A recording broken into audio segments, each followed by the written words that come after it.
The no-pour agar technique is the best way for you to learn how to use agar at home. We're starting with melting down some previously made agar. You can find agar recipes online, you can buy the materials, or you can buy agar pre-made, and all you have to do is melt it. So after it's been completely melted and fully homogenized, then I'm just going to pour it right into these half-pint mason jars. There are many ways that you can use agar.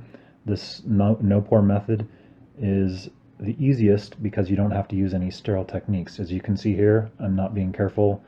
I'm not taking any kind of precautions. I'm just pouring them as evenly as I can. You would be able to even measure this if you wanted and make sure that they're all equally filled.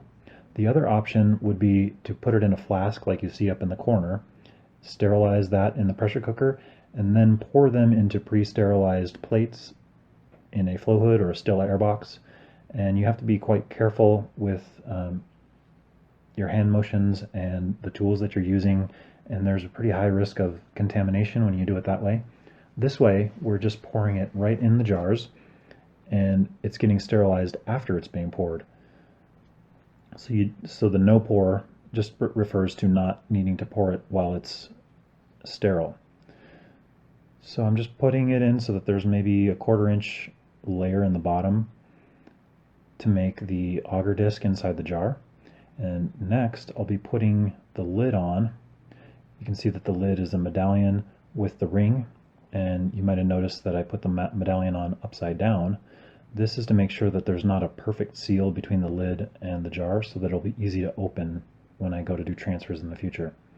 So I want to snug it down and then loosen it just a little bit so that the lid is not extremely tight, because air will go in and out during the sterilization and cooling, and I don't want to cause any suction, because if you have the lid on too tight and it sterilizes, it will create a vacuum, and then when you go to open it, it's going to suck contaminated air into the jar. So you want to make sure that the lid is loose, but not going to fall off.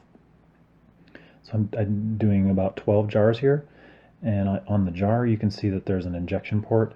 That's not necessary.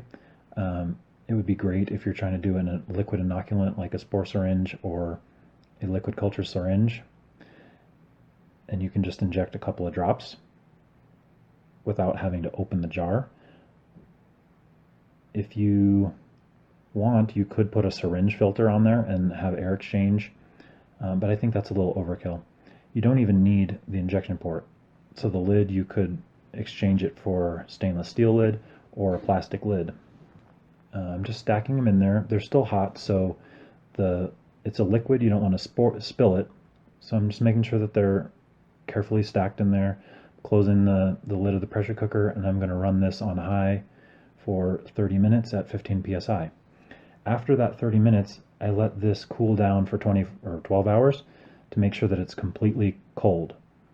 So I'm opening the pressure cooker, and the only thing that I want to be careful to do is immediately tighten the lid to make sure that no contaminants get into the jar.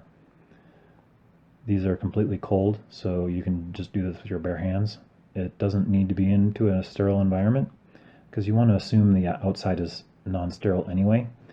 But at this point, once it's cool, you could inject a couple of drops of liquid inoculant, or if you put a piece of masking tape across the medallion onto the ring, you could open the lid and do agar to agar transfers. This is a great method because these jars are reusable. They're a little bit clunky because of the size, and they're a little bit hard to see inside because of the non-transparent lid, but it's a really awesome method. It's pretty easy. It's not great for large quantities because you would need a huge pressure cooker, but it's very sustainable and a really easy method to use.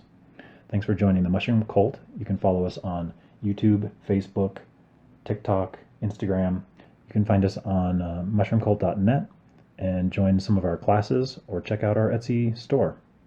Join the cult, start a culture.